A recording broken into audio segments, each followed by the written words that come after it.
Assalamualaikum warahmatullahi wabarakatuh.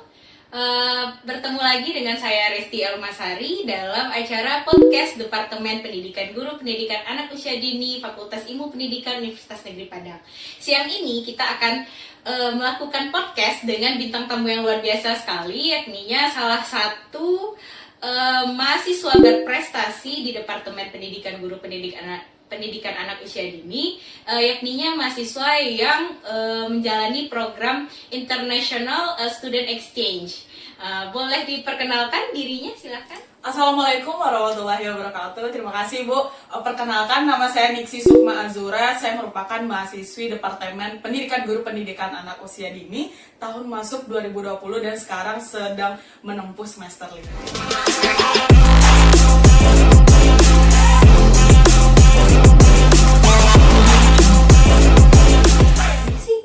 Kabarnya Niksi dapat biaya untuk mengikuti program pertukaran pelajar. Program apa yang Niksi ikuti ini? Coba bisa diceritakan sedikit? Jadi di sini Niksi memperoleh program scholarship yang namanya Erasmus Plus. Nah, jadi Erasmus ini tuh banyak banget variasinya juga, ada Erasmus Mundus dan Erasmus Plus. Dan alhamdulillahnya Niksi berkesempatan untuk bisa merasakan scholarship Erasmus Plus, dan dimana itu adalah salah satu scholarship yang top di dunia juga Bu. Benar-benar agak lumayan sulit juga kualifikasi. Nah, gimana caranya bisa Niksi dapetin beasiswa ini? Itu karena jurusan PG PAUD kita itu ada menjalin kerjasama bilateral dengan Ternava University, sehingga nanti Ternava University-nya mencarikan beasiswa Erasmus Plus tersebut. Oke Niksi, boleh tidak Niksi menceritakan bagaimana prosesnya Niksi untuk memperoleh beasiswa tersebut?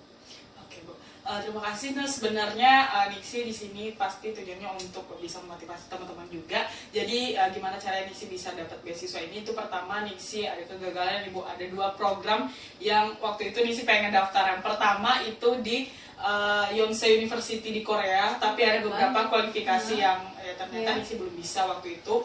Dan yang kedua itu ISMA tahun 2021 Bu. Dan itu juga tinggi banget kualifikasinya, jadi belum dapat. Dan alhamdulillahnya di tanggal 3 Desember kalau nggak salah hasil dari Erasmus Student Network ini keluar, dan Niksi di sana setelah itu mempersiapkan banyak sekali dokumen seperti nilai, mempersiapkan paspor juga Bu, dan juga untuk bisa memperoleh visa itu ternyata juga sulit juga gitu, banyak banget dokumen yang harus dipersiapkan untuk bisa melalui beasiswa ini. Dan yang terakhir juga mental sih Bu.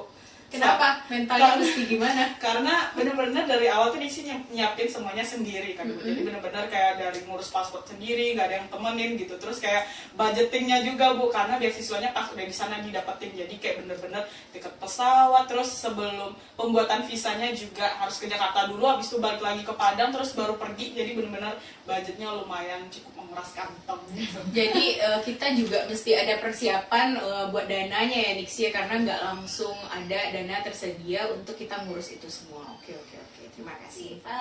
Apa sih yang memotivasi Niksi untuk dapat memperoleh program beasiswa ini? Yang paling mendasari Niksi banget untuk saya mau berjuang untuk program ini? Banyak banget ya Bu hal-hal yang mendasari Niksi. Yang pertama adalah karena juga jurusan Niksi PG PAUD, dan Niksi juga sering dengar banget stigma dari orang-orang sekitar bahwa kayak kok jurusannya PG PAUD gitu kan. Nah, dari situ Niksi berangkat, dan setelah lulus nih jadi maba, Niksi tertarik banget buat masuk international class.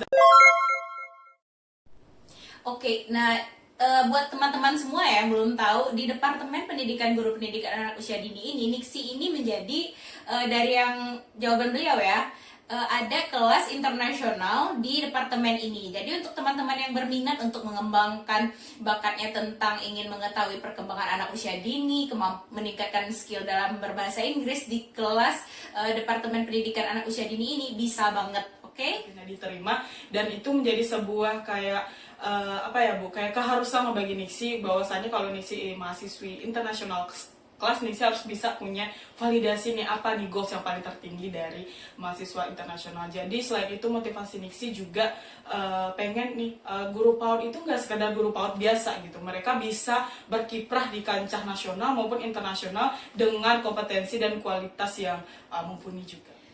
Oke Niksi, selama Niksi di situ kan Niksi akan menemui orang-orang dengan ras yang berbeda, agamanya berbeda, budayanya, makanannya yang biasanya di sini tuh makannya rendang, di sana tuh entah apa gitu ya. Saya juga belum tahu nih. Nah, apa tantangan yang Niksi jalani selama menempuh pendidikan di situ? Coba. Untuk tantangannya sebenarnya banyak banget Bu track recordnya. Pas baru datang ke sana itu tantangannya ada musim sih Bu sebenarnya. Karena Nisi juga sedikit agak sensitif dengan cuaca gitu. Jadi pas baru datang ke sana tuh sebenarnya udah summer tapi masih peralihan Bu. Jadi kayak masih -1, -3 dan pernah sampai -5 itu benar-benar sampai pas datang di sana tuh baru datang mimisan gitu Bu karena saking nggak bisanya dingin gitu kan. Nah, jadi tantangan pertamanya cuaca, terus yang kedua adalah bisa menyesuaikan sama teman-teman juga. Karena Niksi tinggalnya seasrama itu campur Bu, cowok cewek. Jadi kayak ada kecanggungan dan kayak cultural shock banget pas sampai di sana ya Bu. Emang bener-bener susah juga. Dan setelah itu cari teman juga cari teman yang benar-benar klop gitu. Yang pertama, kenapa Niksi bilang susah cari teman yang klop? Yang pertama, mereka tuh kayak culture-nya berbeda banget. Mereka tuh bisa deket tuh karena ya suka party-party gitu. Bahwa itu memang nggak bisa cocok banget buat kita gitu kan.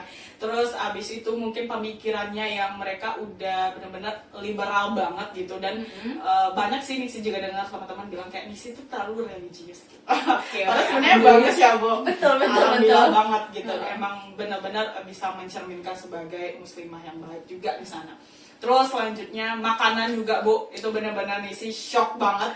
Nisi yang anaknya harus makan nasi, tiba-tiba di sana harus makan roti gandum yang benar-benar kayak aduh nggak cocok gitu ya, nggak cocok banget Bu. Nah abis di sana kayak bener-bener kayak saking kangennya makan Indonesia di tempat Niksi itu di Ternate itu nggak ada makanan Indonesia kan Bu. Niksi beralih ke Chinese restoran biar bisa makan nasi gitu Bu. Tapi yang waktu di Chinese restoran itu Niksi tetap ada kekhawatiran nggak ini tuh halal nggak sih gitu? Ada kekhawatiran gitu nggak? Iya pasti ini ya Bu, soalnya kan itu terkenal banget kalau restoran Chinese itu ada room amchu, arak masak gitu-gitu. Nisi paling ngambilnya aman-aman aja sih Bu, kayak buah, nasi goreng, dan Nisi bener-bener nanya ke kasirnya, is it halal, is it product or not gitu, kayak gitu sih Bu, kayak make sure banget sama cashier dan juga pelayannya di sana. Oke, luar biasa sekali. Tantangan yang mesti dihadapi Niksi untuk menempuh pendidikan selama berapa lama di situ Niksi? Kurang lebih 5 bulan Bu. 5 bulan dari bulan apa ya? Februari Nisi berangkat dari Indonesia tanggal 19 Februari dan sampai pulang lagi ke Indonesia tuh tanggal 21 Mei.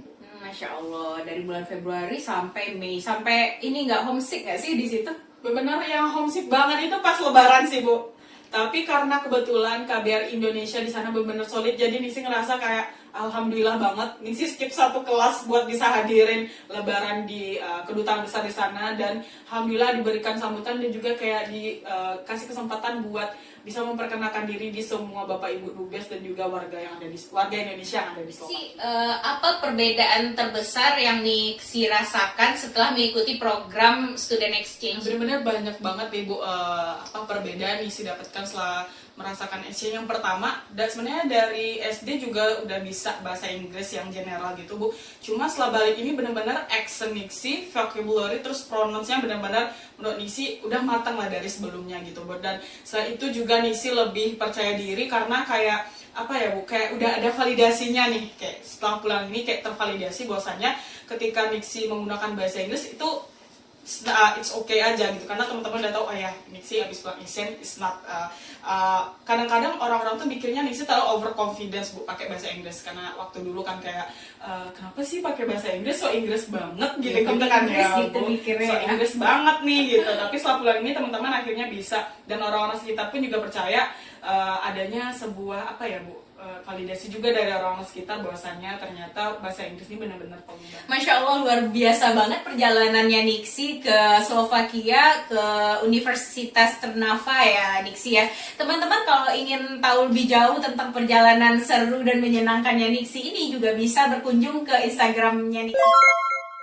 Oke teman-teman, terima kasih untuk yang sudah menyaksikan podcast kita pada hari ini. Semoga bermanfaat, podcastnya seru dan menyenangkan. Untuk yang terakhirnya nih, mari kita sama-sama tanya, sama Nixie, apa sih moto hidupnya supaya kita bisa menjadi pribadi yang sukses dan berhasil? Silakan Nixie. Nah, buat teman-teman, sebenarnya Nixie di sini juga belum bisa dikatakan sukses karena masih juga dalam perjalanan ya untuk menuju kesuksesan tersebut. Satu hal yang Nixie sering dengar juga dari beberapa orang yang hebat adalah kita tidak akan pernah bisa memenangkan hidup kalau kita tidak pernah memperjuangkannya. Masya Allah.